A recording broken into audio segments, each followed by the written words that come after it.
se dio el proyecto y el Banco Central construyó el aeropuerto, la infraestructura en Playa Grande, la infraestructura en Playa Dorada, y el sector privado construyó los hoteles. No hubo ningún interés del gobierno de Balaguer de privatizar las 20 empresas de Corde. Y casi todas quebraron. Y los ingenios, de los 2 ingenios, creo que hay uno que funciona todavía. Las empresas que eran de Trujillo las va a administrar la Corporación de Fomento Industrial. Y los dividendos que resulten de esa administración se van a prestar al sector privado.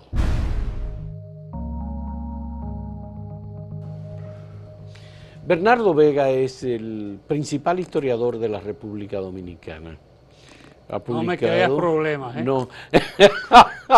Digo, si uno calcula la cantidad de libros que tú has publicado, bueno, creo que son 70 libros, 71. Por ahí sí. Sí, 71 libros publicados. La mayor parte de ellos libros sobre temas históricos. Otra buena parte de ellos libros sobre economía. Otra parte de ellos, bueno, Bernardo es también antropólogo. Bernardo ha sido una persona con una participación destacadísima en la vida intelectual, en la vida económica, en la vida institucional y diplomática de República Dominicana. Porque además de haber sido director del Museo del Hombre Dominicano, de haber sido alto funcionario en el Banco Central, gobernador del Banco Central, fue embajador de República Dominicana en los Estados Unidos, director del periódico El Caribe, presidente de la Academia Dominicana de la Historia. ¿Cuántas cosas podemos decir, Bernardo? Bueno, pues Bernardo Vega, ya saben, lo tenemos con nosotros, publicó sus memorias hasta ahora en 2 tomos, hasta el año 1971. Desde su primer trabajo en Barahona, en Pedernales, con la Alcoa y con, digamos, de joven, recién llegado de haber finalizado sus estudios en Inglaterra. Mi etapa de Macondo. Exactamente. Publicó Intimidades en la Era Global. Esta es la portada del primer tomo de las memorias de Bernardo Vega. Memorias de Bernardo Vega de Boiarier, tomo 1, Los años formativos. Aquí hay mucha información. El segundo tomo se publicó desde el año 1963, esto abarca la Revolución de Abril de 1965, todas las dificultades, su entrada al Banco Central, su participación con Eduardo Fernández como gobernador del Banco Central. Con Diógenes Fernández. Con Diógenes Fernández, sí. Con Diógenes Fernández, hasta el año 1971. Yo que leí ambos tomos de Bernardo Vega, y lo tengo además anotado, estoy esperando el tercer tomo, porque él se quedó en 1971 y a partir de ahí no ha seguido. Por ahí te hago la primera pregunta, Bernardo. Anoté muy bien cada página de este libro, subrayé y tomé notas. Y tengo incluso algunas preguntas sobre cosas que dice aquí, que relatas en estos libros. ¿Cuándo va tu tercer libro de memoria de 1971? Yo no sé, puede ser hasta el 90, al 95 o al 2000. Ese tercer volumen va a incluir mi etapa de empresarios, mi etapa de antropólogo y arqueólogo como director del museo y la gobernación del Banco Central con sus traumas y eso, y terminará en el 84 cuando salgo de ahí. No sé si va, como ya yo escribí sobre mi memoria de embajador, pues no sé, pero esa es la idea. ¿Y cuándo lo vamos a tener? Pero está en proceso de escritura el tomo. Tengo la lista de los artículos que publiqué, si estoy preparando el esqueleto, digamos. Porque después de estos 2 tomos tú has publicado varios libros, incluyendo el último que publicaste, que también leímos y sobre el que hablamos, que se titula Las dolosas elecciones. Las dolosas elecciones de 1994. El intercambio que quería Estados Unidos hacer con Balaguer para concederle el fraude electoral y que Balaguer permitiera el establecimiento de refugios a los haitianos en República Dominicana. No, más que eso, que bloqueara la frontera para que renunciaran los militares y llegara Aristide. Y llegar Aristide al poder. Sí. Eso hay una discusión sobre eso, porque bueno, realmente es un ensayo histórico sí. y tú no eres muy dado a los ensayos. Aunque, obviamente, yo reconozco que Bernardo, como historiador, ha incursionado. En la poesía no ha incursionado, pero sí incursionó en la novela. Pero tengo competencia en la casa. En la casa tiene competencia con, bueno, la premiada con el premio de poesía de Casa de América de España, Soledad Álvarez. Así es. Su esposa. Entonces, igual tú hiciste un ensayo con una novela que se llama Dominicanes. Sí, Los perros del Señor. Me dijeron que dejara la ficción, que volviera a la historia. Los críticos de literatura, sí. Porque fue un ensayo, y yo leí esa novela de Bernardo, que fue una disputa entre Lilis y Trujillo. Sí. Y entonces ahí están los dominicanos entre dos dictaduras. Obviamente es un texto histórico también y sustentado en el conocimiento histórico de Bernardo, pero son dos dictadores que se disputan el control de este país, ¿verdad? Y entonces en este texto... Y nosotros somos los dominicanes, los perros del Señor. Los perros del Señor, según una de las versiones que se maneja sobre la definición de dominicanos para las personas residentes en esta media isla. Y los dominicos también. Y la presencia, por supuesto, de los dominicos desde muy temprano, de la llegada de los españoles a la isla de Santo Domingo, la española. Sí, pero los dominicos como grupo religioso se le llaman los perros del Señor porque son muy fieles. Son muy fieles al Señor. Al Señor. Al Señor. Bueno, vamos a ver, Bernardo, hablemos de estos éxitos y fracasos de Bernardo Vega como intelectual, como funcionario público, como historiador, como ciudadano, que incluso acaba de escribir un artículo y explica por qué nunca perteneció nada más que a un partido.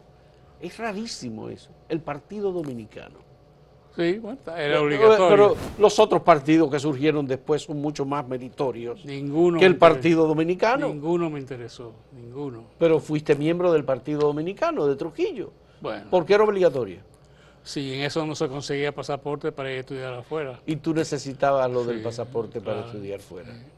Además, excepto 2 o 3 altas personalidades, todo el mundo sacó la palmita en esa época. ¿Y qué hiciste con la palmita después de que cayó la dictadura? Ay, la rompí en medio de un meeting con muchísima otra gente. En octubre, noviembre del 61, por ahí. Sí. Bueno, cuéntanos entonces, háblanos de tu presencia en las instituciones. Tú fuiste funcionario en el Banco Popular Dominicano en sus inicios. Tú trabajaste directamente con Alejandro Grullón, que te contrató para ser un asistente suyo en la formación del Banco Popular. Sí, porque yo renuncié de la Corporación de Fomento Industrial con motivo del derrocamiento de Bosch y me quedé sin empleo. Y gracias a Alejandro me dieron un empleo en un banco que estaba por formarse. Yeah. Y fui de los primeros ejecutivos de ese banco. Me acuerdo que para mí lo único importante que hice fue que concebí un anuncio que decía: nacimos con 100 años de experiencia. Entonces una fotografía de los ejecutivos del banco que tenían muchos años trabajando, porque se decía, este banco no va a funcionar porque no es contra el Royal, Nueva Escocia, contra el City, el Chase. Un banco dominicano. Sí. Pero era la Alianza para el Progreso, era la idea que estaba apoyando el nacimiento de instituciones como la Alianza para, como el Grupo de Santiago. Ahí estaba don Jimmy Pastoriza también. Sí, sí, ¿no? Y echó para adelante. Y el banco, cuando se inauguró en enero del 64, y cuando se inicia la guerra civil, los bancos extranjeros cierran sus actividades por el riesgo político. Y Alejandro Grullón dice, o se hunde el país conmigo o echamos para adelante. Y creció de forma extraordinaria durante la guerra civil, porque seguía prestando. Seguía prestando dinero. Aún estando cerrado. Ya. Tenía unos sacos llenos de dinero y los pastaba. La nómina pública, ¿cómo se pagaba en esa época? No, a través del Banco de Reservas. A través del Banco Las sucursales de reserva estaban cerradas, pero usaban el Banco Agrícola para eso. Ya.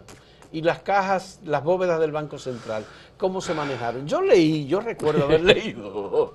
Es una historia interesante porque yo entro en el Banco Central 3 meses antes de la Guerra Civil y comienza la Guerra Civil y mi jefe, Diógenes Fernández, yo era simplemente asesor.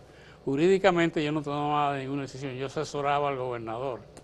Pues el gobernador estaba en una reunión del BID en Paraguay, Uruguay. En un país de América del Sur, sí. Y entonces me llaman de parte del gobierno. Digo, ¿qué gobierno? Dice, no, de Antonio Inver, que vaya a una reunión.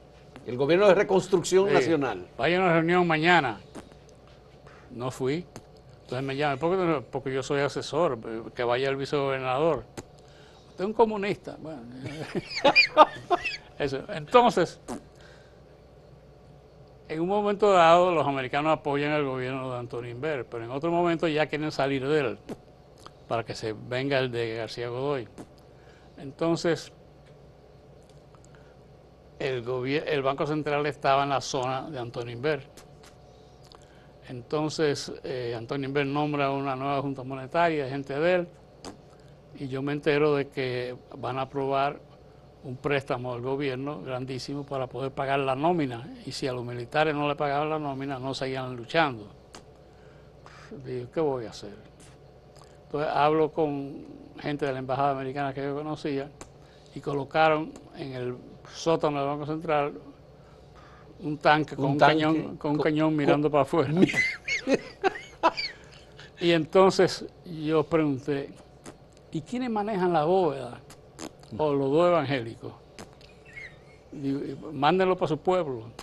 Que se vayan para su pueblo. Que se vayan para su pueblo. Que si quieren coger la bóveda, que sea cañonazo. Ajá. Y se fueron para su pueblo. Uno se fue a Puerto Plata. No sé. El asunto es que el gobierno de Antonio Inver tuvo que caer porque no tenía dinero. No tenía dinero para pagar la bóveda, para pagar la nómina pública. Y cayó. Entonces ya los americanos decidieron que iban a ayudar al gobierno. Entonces manden a buscar a los evangélicos que nos están colocando muchísimos dólares en la Reserva Federal y hay que darle peso para... Esa fue una historia. Sí. Bueno, al final, y Balaguer lo dice en el discurso de toma de posesión en 1966, el gobierno dominicano pagaba la nómina pública con donaciones del gobierno de los Estados Unidos. Al final terminó siendo lo que Balaguer consideró una vergüenza, pero él dijo, esta es la realidad, esto es lo que tenemos. Y parte eran donaciones, parte era préstamos, parte era donaciones. Préstamos o donaciones. Sí. Bien, Bernardo, me gustaría un poco pasar balance a tu paso por alguna de las instituciones públicas, comenzando por el Museo del Hombre Dominicano. Vamos en orden cronológico. El orden cronológico. Yo fui 6 años asesor económico de Diógenes Fernández. De Diógenes Fernández como gobernador del Banco Central. Como asesor, en la prensa no aparecía mi nombre. Era Diógenes, Luis Julián Pérez, don Enrique, todo eso. Pero, por ejemplo, en una ocasión tengo que ir a México a una reunión y mis colegas asesores, que luego, bueno, Miguel Mancera llegó a ser gobernador del Banco Central, Chucho Silva llegó a ser ministro de Hacienda y luego embajador en Washington, pero éramos técnicos. Me dice, quédate el fin de semana aquí para que nos acompañe, que tenemos un vuelo para ir a Yucatán, porque vamos a comprar unas tierras del Estado con un préstamo del Banco Mundial y lo vamos a repagar ese préstamo con un desarrollo turístico, que es lo que se llama ahora Cancún. Cancún, sí. Fui, me encantó la idea. Regresé y le dije, mira, Dios, vamos a hacer eso con el Banco Mundial. Dice, para adelante. ¿Así? Entonces se le pidió al Banco Mundial, mandó un técnico, me acuerdo que era un señor del Líbano, y yo le dije, mira, las mejores playas de este país están en Puerto Plata. No, al sur de Macao. Y después está lo de Puerto Plata. El hombre fue a los dos sitios y dijo, no, tiene que ser en Puerto Plata, porque hay gente, hay agricultura, hay agua, mientras que en la zona de Macao ni hay agua, ni hay gente, ni hay agricultura. Diógenes, que nació en Puerto Plata, estaba feliz. Entonces se dio el proyecto y el Banco Central construyó el aeropuerto, la infraestructura en Playa Grande, la infraestructura en Playa Dorada. Playa Dorada. Y el sector privado construyó los hoteles. Quiero enfatizar eso porque ahora se está hablando de que en Cabo Rojo el Estado quiere construir los hoteles, que es lo que yo considero sería un error. Eso debe hacerlo el sector privado. Pero el desarrollo turístico del país se debió a esa iniciativa de crear la infraestructura en la zona de Puerto Plata. Luego el sector privado la hizo en el este, pero eso fue lo que movió, entre otras razones. Es decir, que el hecho de que República Dominicana haya asumido el turismo como una columna importante de su economía, que fue creciendo y se ha convertido hoy en la columna principal de su economía, no es por aquello de un político dominicano que decidió que debían traer turistas para el país en los años 70.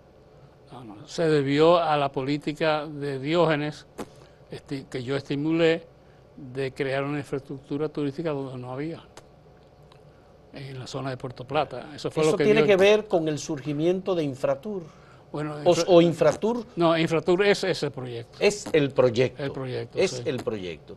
Es el Banco Central financiando la construcción de infraestructura para el desarrollo turístico, como el aeropuerto, Playa Grande y los proyectos turísticos que luego el sector privado los construye, las edificaciones. Así es. La infraestructura. No, y durante ese gobierno de Diógenes también yo participé en otros proyectos. Por ejemplo, el Bosch le pidió a Kennedy que echara para atrás el préstamo, la concesión de la refinería de la ESO. Entonces era una cosa muy política. Entonces, cuando Balaguer sube al poder en el 76, necesitamos una refinería y encarga a don Quiquí Enrique de eso. Y le pone un escritorio en el Banco Central al lado del mío.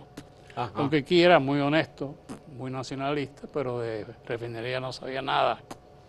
Entonces yo digo, ¿cómo yo logro que este señor se asesore?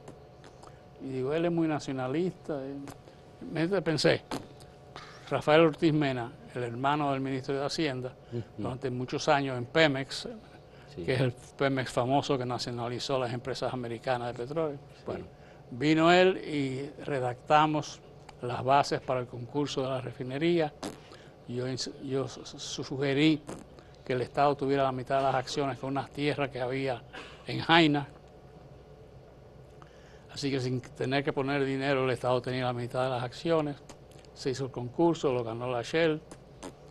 Y después vino un lío porque Balaguer en su helicóptero un día pasó por la refinería, vio ese solar tan grande al lado, que era para la expansión de la refinería, y lo convirtió en lo que ahora es el vacacional de Jaina. Y nosotros le decíamos, mire, primero hay un problema jurídico. Si usted se coge eso, el capital del Estado desaparece, porque ese es el aporte. Ese es el aporte del Estado en la refinería. Y además no tiene mucho sentido un vacacional al lado de una chimenea de una refinería. Pero no hubo forma. No creo que nadie vacacionó ahí, pero la noción de una refinería de petróleo fue parte de mis iniciativas ahí, al igual que estando yo con Diógenes, la Falcon Bridge estaba dispuesta ya a entrar en una etapa de explotación y solamente de exploración, y no había ley minera, no había contrato. Entonces yo pasé mucho tiempo asesorando a Luis Julián Pérez en un contrato para explotar el níquel y una ley minera que no existía. Y una ley de minería. Bueno, existía una ley de tiempo de Trujillo. Sí.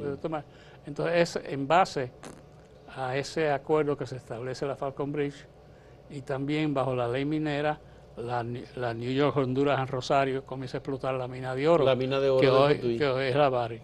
Así que yo me siento orgulloso de que, aunque no tiene nada que ver con política monetaria, el estar ahí en ese momento. El estar como asesor del gobernador del Banco Central. Infratur, refinería, minería. Ya. Estamos hablando de los años 70, los 12 años de Balaguer. No, estamos hablando del 65 al 71. 65 al 71. Sí. Pero son los años, los primeros 6 años de los 12 años del gobierno de Joaquín Balaguer. Así es. ¿Algo que ver con lo de la industria azucarera, que fue una industria importantísima en ese momento? ¿Y el Banco Central?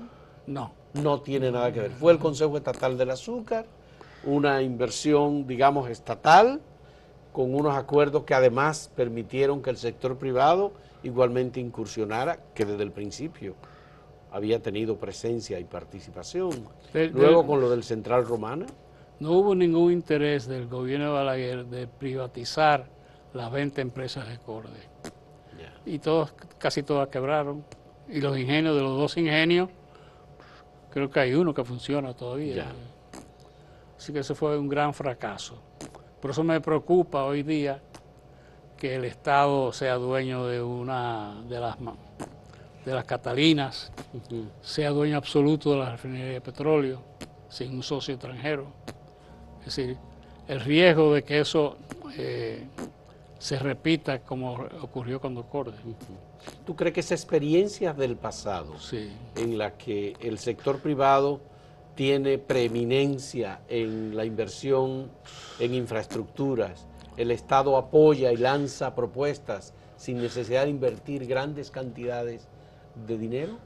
¿Es lo correcto? Sí, porque imagínate, aquí si hay un cambio de gobierno, cambia la administración de las Catalinas y de la refinería.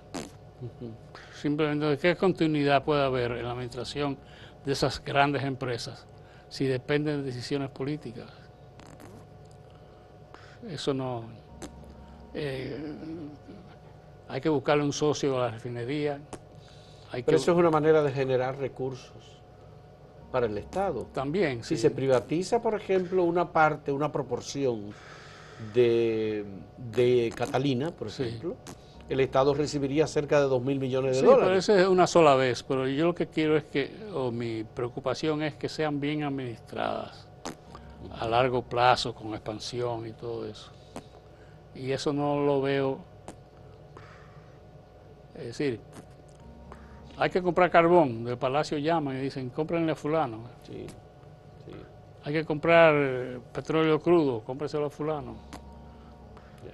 Las 2 grandes compras de materia prima del Estado están en esas 2 empresas. Están en esas 2 empresas. ¿Tú has visto alguna Refinería Dominicana de Petróleo y Catalina para el caso del carbón. Y eso no se explica, no hay concursos públicos ni nada de eso. Ya. Muy bien. Vamos a hacer una primera pausa en este diálogo con Bernardo Vega sobre estos temas vinculados con iniciativas que se tomaron en el pasado y que favorecieron, digamos, las decisiones e incluso la estructura de la economía dominicana. Volvemos en un momento.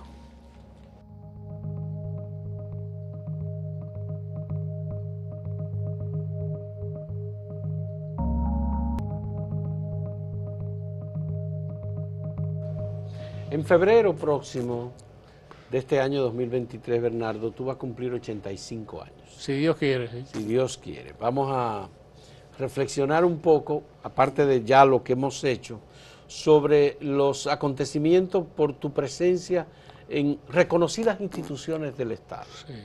Porque ya, tú apoyaste como asesor de la gobernación del doctor Fernández, como gobernador del Banco Central, y apoyaste el turismo, apoyaste la creación de la refinería dominicana de petróleo, pero posteriormente tú te integraste al gobierno, fuiste gobernador del Banco Central, luego que conocía muy bien el Banco Central. Eso fue a principios de los años 80.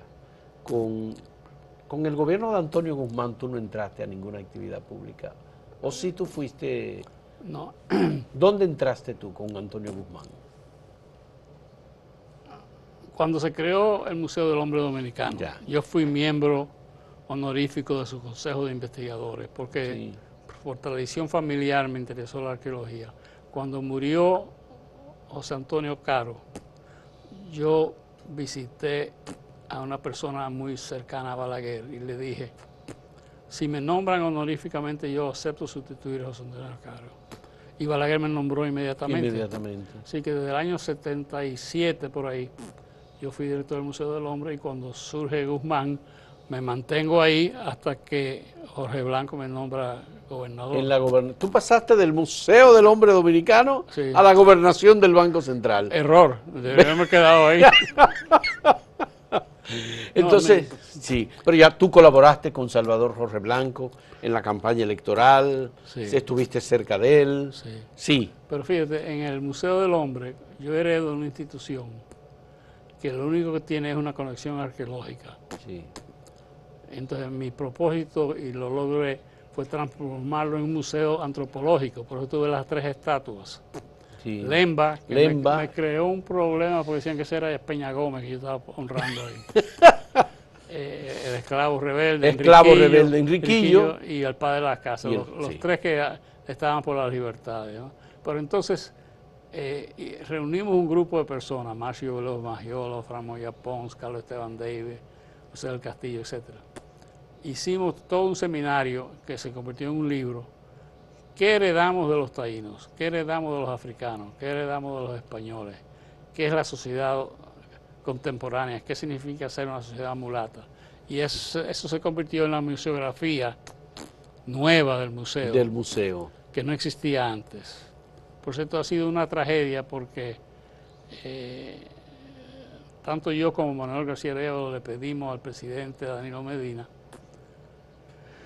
que pusiera un dinerito en el Museo del Hombre para que el ascensor funcionara y la planta eléctrica funcionara, y pusiera un pocito de pintura. Y lo que hicieron fue contratar a una firma que veía que el negocio era traer de Europa unas vitrinas nuevas.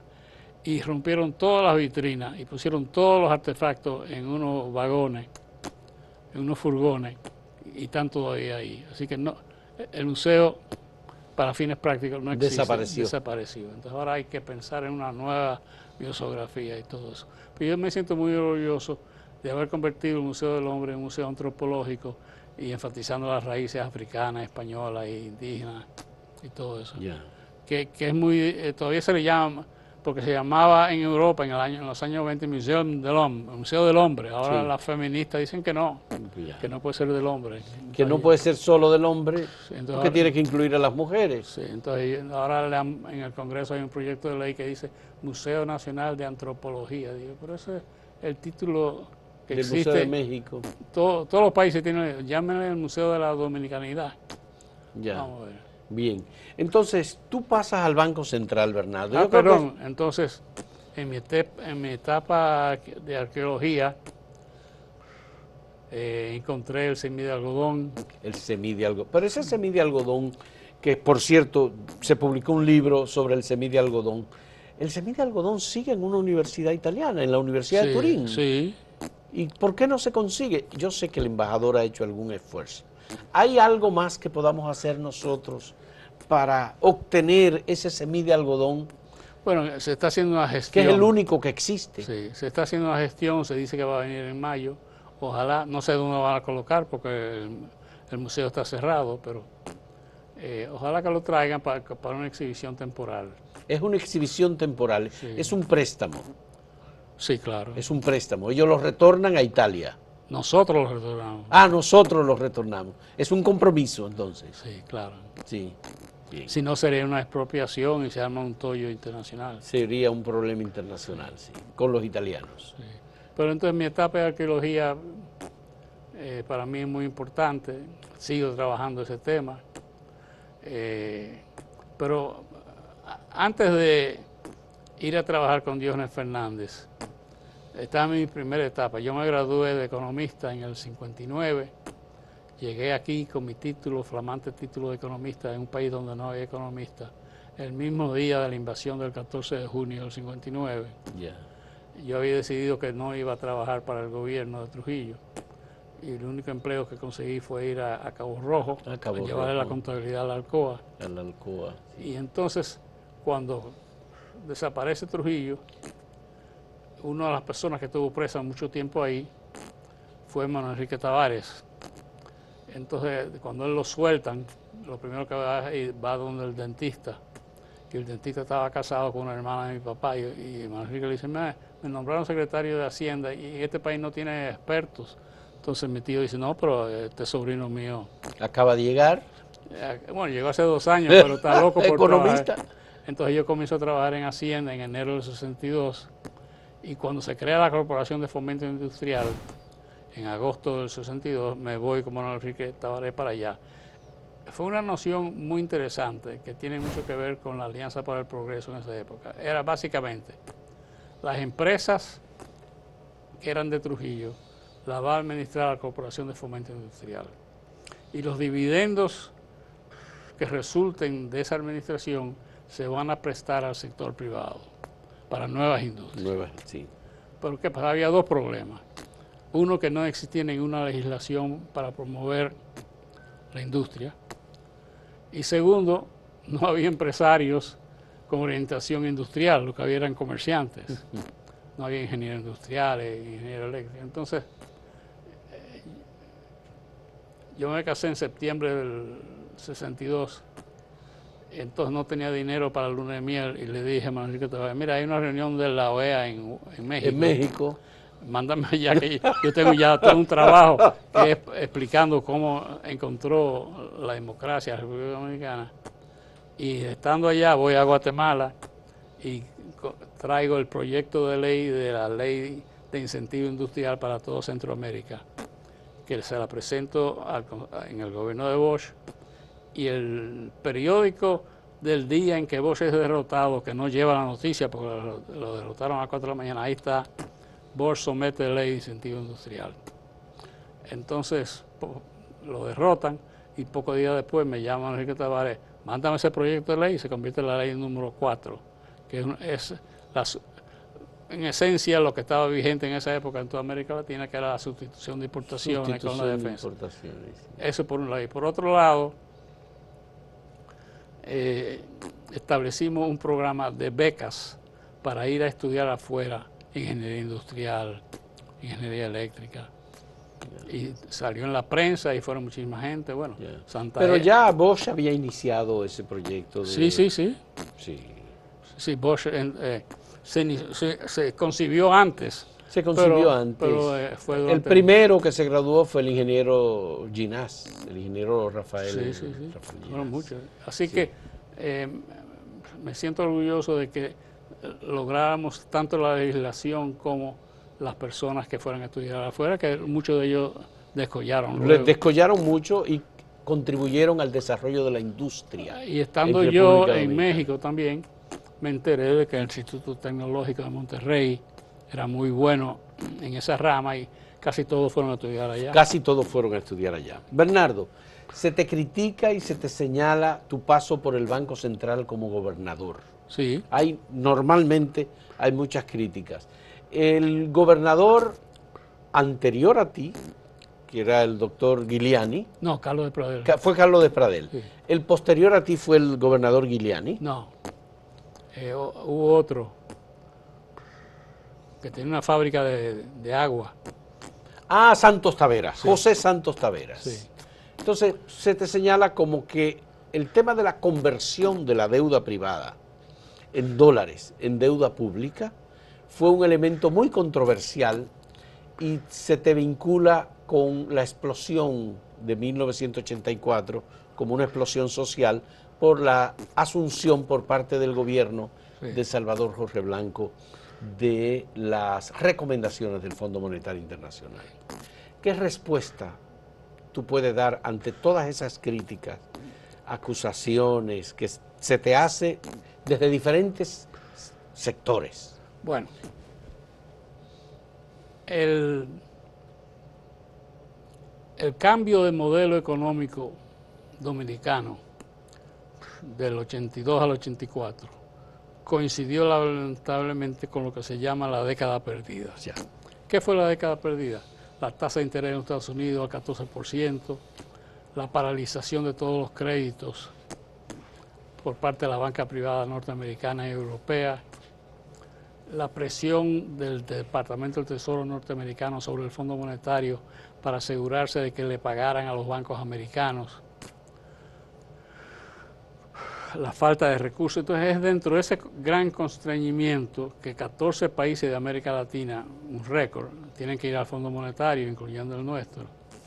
Entonces, cuando yo entré al Banco Central, cuando yo entré a la gobernación del Banco Central, la Constitución decía que un peso es igual a un dólar.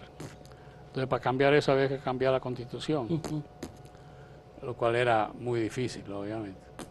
Existía dos mercados. Uno, un dólar por un peso, que tenían derecho grupos privilegiados, que tenían cuotas basadas en su uso de divisa en años anteriores, lo cual congelaba toda la competitividad, porque nadie podía meterse en un sector si no tenía cuota.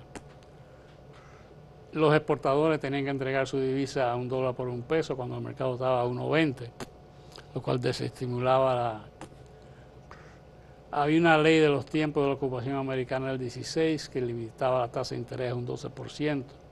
Bueno, cuando yo salí 2 años después, excepto el petróleo, todo estaba vendiéndose en un mercado libre a una tasa fluctuante. Y pronto, como al año, entró también el petróleo y la deuda externa. Entonces, ese modelo de un tipo de cambio único, fluctuante, determinado por el mercado, es el que yo establecí, es el que ha prevalecido desde entonces, con una sola excepción, que unos pocos meses en una gobernación de Luis Julián Pérez, que trató de volver a $1 por $1, que creció. Es decir, ese modelo que yo establecí, ese es el que ha prevalecido y es el correcto. Ahora, tuvo un costo económico muy serio. Los Estados Unidos tan solo recapacitaron sobre cómo enfrentar el problema de la década perdida de América Latina 2 o 3 años después, con los famosos bonos Brady, donde el gobierno americano asumía parte de la deuda. Eso que tú dices de la deuda, lo que tenía el país era deuda vencida por carta de crédito que no era honrada por el Banco Central, que se convirtió en una deuda diferida. Sí, se renegoció la deuda, pero siempre antes estaba como una deuda del gobierno y seguía siendo una deuda del gobierno, pero ahora estaba más explícita. Pero no es que se pasó de una deuda privada a pública, mucho menos. No se pasó de una deuda privada a una deuda pública. Ni, bueno, era necesario que se estableciera ese cambio en la estructura monetaria de República Dominicana. Y lo que fue más difícil, y yo en ese momento no pensé que lo sería, tardó como 10 o 15 años, en lograr que las operaciones de compra y venta de divisas se hicieran en la banca múltiple en vez de las casas de cambio. Eso hace apenas 8 o 10 años que predominó la banca múltiple. ¿Florecieron las casas de cambio? Sí. A partir de ese momento. Ya existían y florecieron.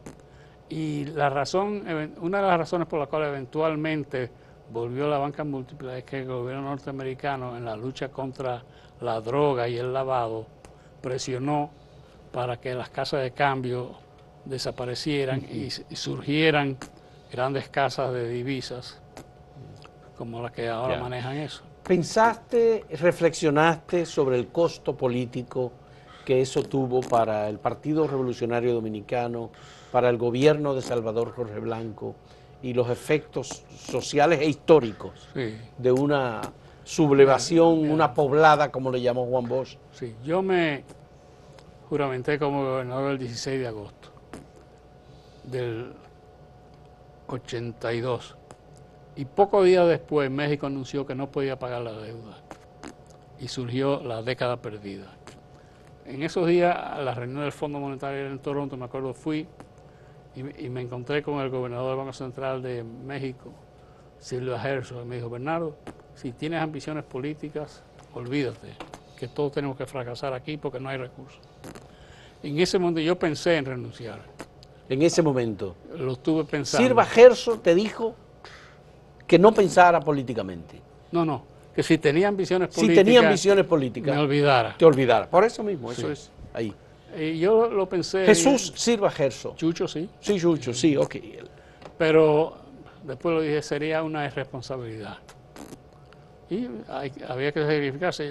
Cuando me nombraron gobernador, y hay testigos de eso, mi primer orden cuando reuní al personal es: mándame a hacer mi cuadro. De pasado gobernador. No, cuando me nombraron gobernador. Cuando te nombraron gobernador. Que yo iba a durar poco. Que iba a durar poco, por supuesto. Y me lo hicieron. Ya. En algún momento, Bernardo, ¿conversaste con Salvador Jorge Blanco sobre los efectos de las decisiones que se estaban tomando? Sí, por supuesto. Él siempre decía que le habían subestimado la gravedad del problema económico. Y la verdad era muy serio. Pero hubo un problema que yo recomiendo que no se repita. Cuando él me dijo, tú vas a ser gobernador del Banco Central, yo dije, bueno, está bien. No se me ocurrió preguntarle, ¿y el equipo económico quiénes son? Ya. Y entonces, en una economía, en un programa económico como ese, el control del gasto es básico. Quien controlaba el gasto era Ramón Albuquerque, que no era un técnico en la materia. Él llegó a decir públicamente que los dominicanos no comían divisas. Y él, en un momento dado, él seguía expandiendo el gasto público. El gasto público. Y en un momento la cuenta República Dominicana se sobregiró. Y bueno, o cerramos las cuentas República Dominicana y le volvemos los cheques a la gente y el país, el gobierno quebró, o se sigue expandiendo. Entonces ya la capacidad del programa de funcionar con un mínimo de evaluación se hizo insostenible. Por eso yo creo que el gran aporte de este gobierno de Luis Abinader es que tiene un equipo económico muy bueno y acoplado y que todos piensan lo mismo. ¿Eso incluye al gobernador del Banco Central? Sí, claro, y el de Hacienda. Y el de Hacienda, sí. Jochi Vicente, Héctor Valdés Alviso. Todos son macroeconomistas que ven la cosa igual. Ya. Entonces, moraleja, si vas a aceptar un cargo en el equipo económico, condiciónalo a saber qué va a ser tu equipo económico. No cometa el error de Bernardo Vega. ¿Tú consideras que ese fue el error? Sí.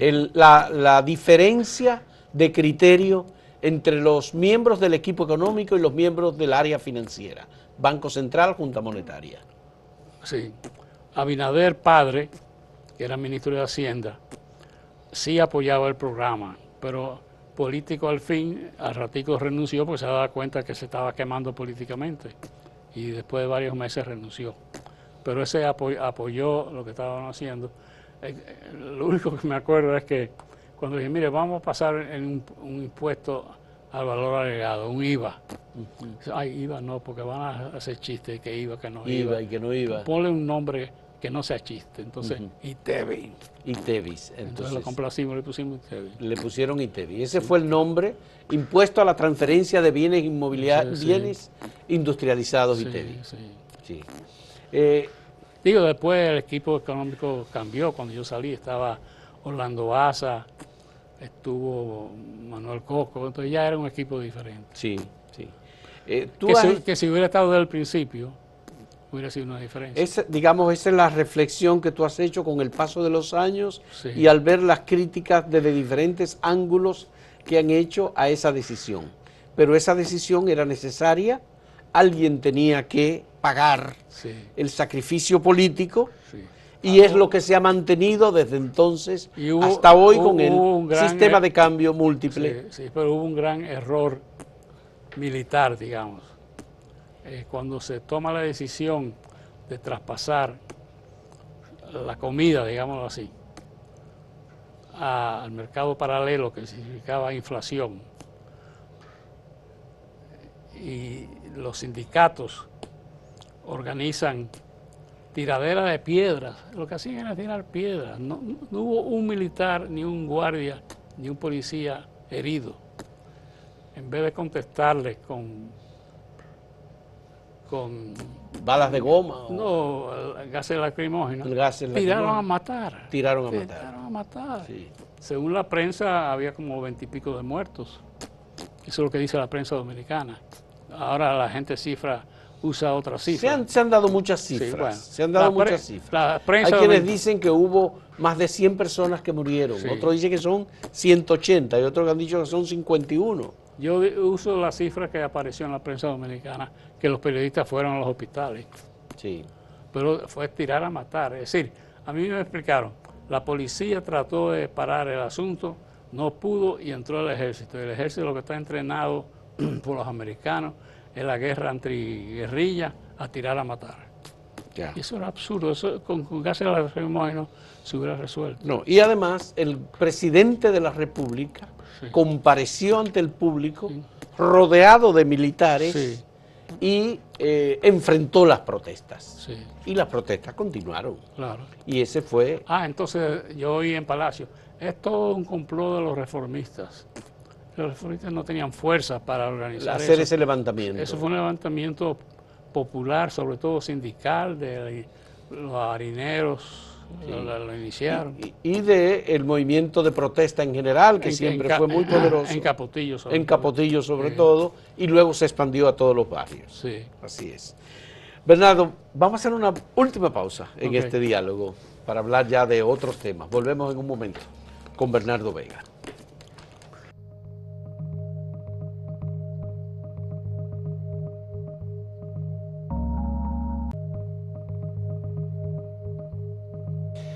Bernardo, hay una función que tú desempeñaste que tú no necesariamente la esperabas, pero tú te convertiste en director del periódico El Caribe.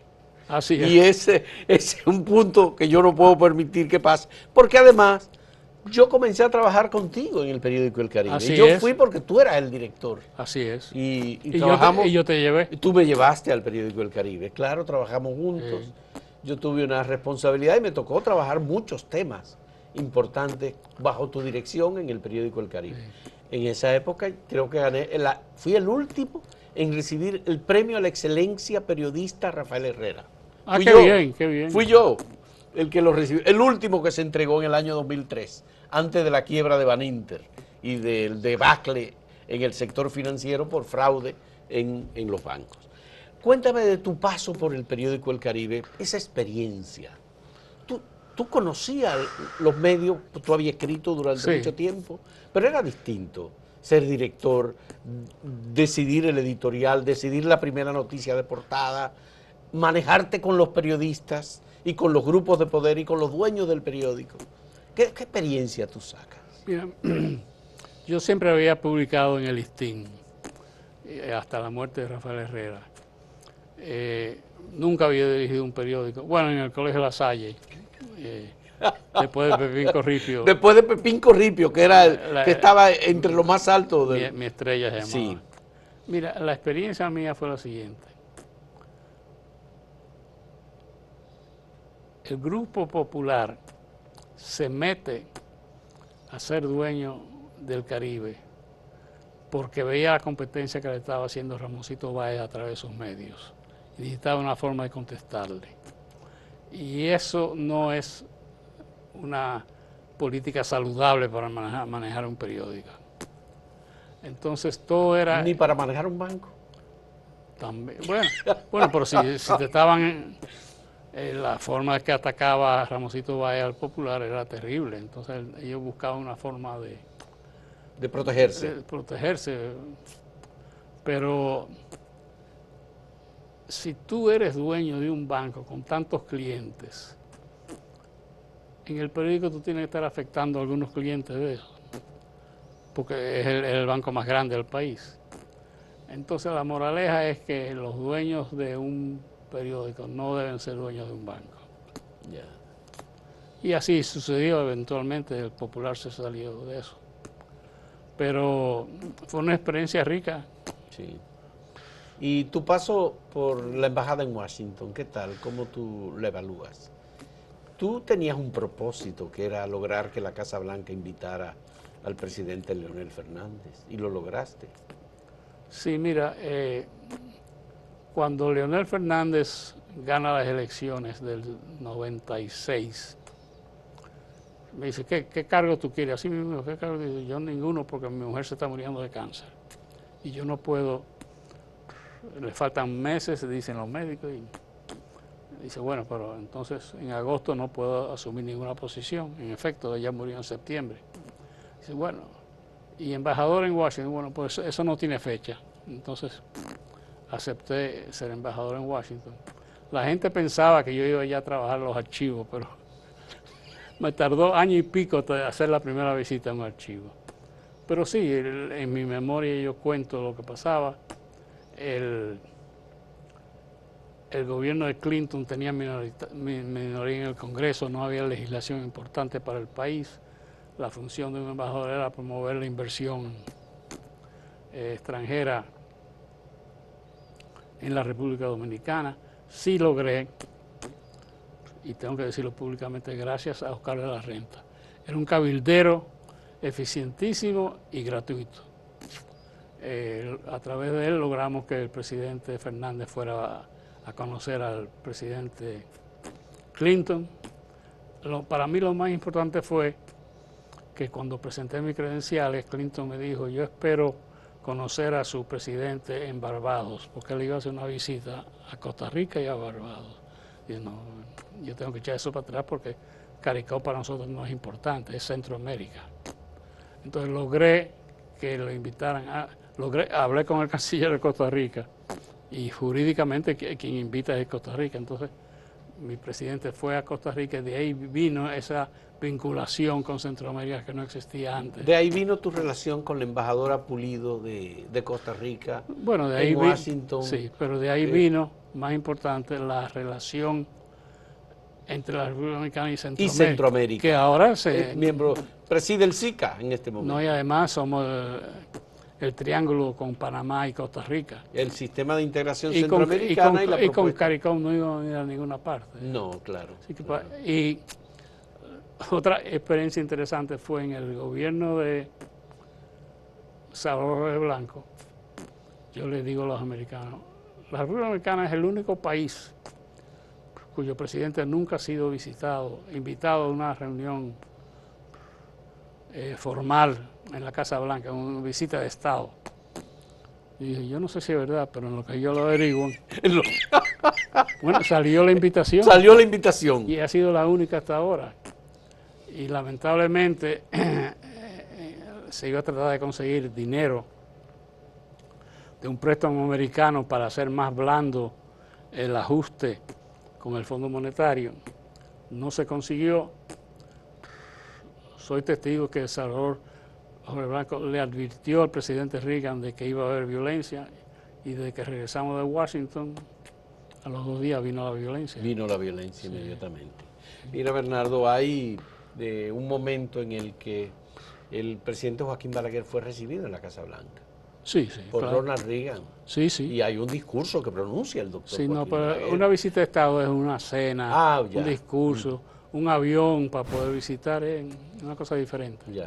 Posteriormente, creo que el presidente Hipólito Mejía también fue recibido en la Casa Blanca. No, todo nuestro presidente ha sido recibido, pero visita de 1 hora, 2 horas. Ya. Y bueno, y finalmente hiciste las indagatorias en los archivos nacionales de Washington. Oye, y en todos los archivos que hay en Estados Unidos, el archivo del Congreso. Es una historia chistosa porque a través de un abogado americano prominente sometimos a la justicia, a la CIA, para que diera los papeles sobre su papel en el asesinato de Trujillo. Entonces me nombran embajador en Washington y digo, yo no puedo tener sometido a la justicia un gobierno ante el cual voy a estar representado. Entonces retiré la demanda. Entonces estoy en Washington y no sé a quién le conté una recepción. Mire, no consigo estos papeles, no están en ningún sitio. Y me dice, no, pues tú lo estás buscando donde no están. No, busque los papeles de la comisión Warren, que fue nombrada para investigar el asesinato del presidente. Y ahí estaban todos. Ahí estaban. ¿Y porque había que buscar todo el que pudiera estar interesado en asesinar a Kennedy y pensaban que los Trujillo estaban interesados. Entonces, lo que me negaba la CIA resulta que estaba disponible simplemente en un archivo diferente. Y ahí lo encontré y lo publiqué. Y ahí lo encontraste. Claro. Y cómo, por ejemplo, tú relatas en estas memorias que tú encontraste en varios momentos que organismos de inteligencia de Estados Unidos tenían infiltrado al MPD, al Movimiento Popular Dominicano. Sí. Ahí tú lo dices. Sí. ¿Cómo aparece eso? Bueno, en los papeles, en tu celular te lo encuentro. Es tan sencillo como eso. El Departamento de Estado publica una vez al año los más importantes documentos sobre cada país. Y entonces eso aparece. Ahí aparecen. Entonces. Foreign Relations of the United States. Ya. En mi celular lo encontré. Porque la gente cree que tengo amigos. Y, ¿no? Si tú tienes un celular lo consigues. Ya. Una última pregunta nada más. Pipe Faxa. Sí. Izquierdista, asesinado, fue tu compañero de estudio en la escuela. Compañero de pupitre. Compañero de pupitre. Tú lo dices y lo mencionas, y menciona a muchos otros más compañeros, pero a mí me llama la atención Pipe Faxa, pintor, intelectual también. y es asesinado en los 12 años de Balaguer. ¿Qué tú recuerdas de Pipe Facha? Primero, veía a través de los ojos de Bela Zanetti, como su gran, hasta que un verano regresó hablando peste de Bela Zanetti y hablando bien de Colson. De Jaime Colson. Y se había puesto también de izquierda. Y antitrujillista. Entonces, él va a entrenarse a Cuba y con otro compañero, José Adán Seadi, sirio libanés que vivía en la Avenida Mella, lo convocamos a una reunión en el techo de la casa ahí en la Avenida Mella de José Adán. Dice, yo ya aprendí a usar todos los hierros en Cuba. Digo, pues tú no te vas a poner a luchar. Digo, sí, yo voy a luchar. Pero es que los campesinos aquí no apoyan. Tratamos de convencerlo. No. Él estaba convencido. Y lo que era un artista que él pintaba. Y fue terrible la noticia de su muerte. De su asesinato, sí. Bueno, Bernardo, muchas gracias. Te agradezco muchísimo este diálogo, esta conversación, este recuento de acontecimientos, de vivencias, de cosas positivas y negativas en tu vida como funcionario y como intelectual y como ciudadano. Muchas gracias. Ha sido una excelente conversación. Gracias a ti. Que te agradezco. Faltan cosas, pero muy faltaron cosas. Gracias por invitarme. Qué bueno. Señores, muchas gracias por la compañía.